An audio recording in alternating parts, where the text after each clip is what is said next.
Hit that jive jack, put it in pocket, like it back. Time and time waits for no man, then ain't got time to shake your hand. Hit that jive jack, put it in pocket, like it back. Going downtown to see a man, then ain't got time to shake your hand. Hit that jive jack. Is this the world's tiniest Lego home? Well, in this video we're going to be finding out. Hey guys, it's me, Ty, aka TD Bricks, and thank you for tuning into another video. So this past week, I was inspired by a television show by the name of Living Big in a Tiny House. They also have a YouTube channel, so if you're interested, you can definitely check out the link in the description of this video, which I will provide. But anyway, this television show, as the name sounds, they basically feature these tiny houses that normal people make from around the world. So after watching this show for a bit, I've just been digging the content for almost about a year now, as a matter of fact, but it wasn't until this week that I decided to create a tiny house of my own, but made out of Lego. So in this video, I'd like to introduce you to this tiny Lego home. So without further ado, I'd like to check this thing out, so let's begin.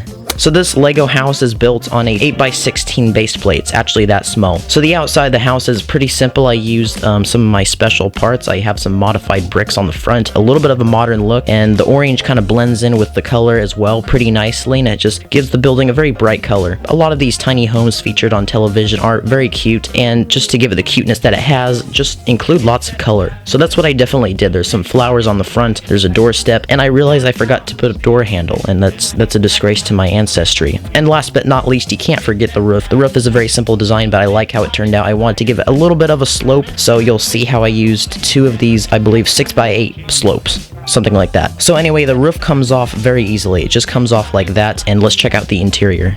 Alright, so here's the inside of the building. With some time of thinking and planning, I was able to create enough space to just organize all the furniture and get it the way I wanted, and it didn't turn out, honestly, as cramped as I thought. So you come through this doorway here, there's a bit of tiling there where you can set your shoes down or whatnot, and to the right of you, you're going to encounter this little kitchen area where there's a convection oven, and for those who don't know, convection ovens are super useful because they serve as both a microwave and a standard oven. So there's a sink, there's some counter space, some drawers, and most of all, the counter space also serves as a table, and there's a chair right next to that can easily be slid from underneath it. Next to the kitchen, you'll see this door. I did a nice little design with the door as well, but we come into the bathroom. The bathroom is easily accessible. There's a toilet inside, and there's also a shower. Of course, in every single one of my Lego creations, I had to feature sand green somewhere, so I finally put sand green in the wall of the bathroom, and it just kind of goes great with the dark bluish gray. So anyway, the bed can go on easily. So next to the door, there's this ladder that takes you up, and as I was mentioning, there's a bed directly above the bathroom. So the bed design is pretty simple. It's just about long enough for our minifigures to fit. So anyway, that's kind of the inside of the building. There's not very much to say about it. So once again, this is a very small Lego build, but I like how this turned out. It's my first ever time trying to go after a tiny Lego home like this. Normally, when I make most of my Lego houses, I try to make them as big and as elaborate as I possibly can, but this time I wanted to get on the small side, and that definitely challenged me, but I learned a lot out of the experience. So hopefully watching this video, this gave you some quick ideas that you can take as food for thought. It doesn't matter how many parts you have in your collection, you can still make some amazing things like this. So anyway, after a while, crocodile, see you later, alligator, and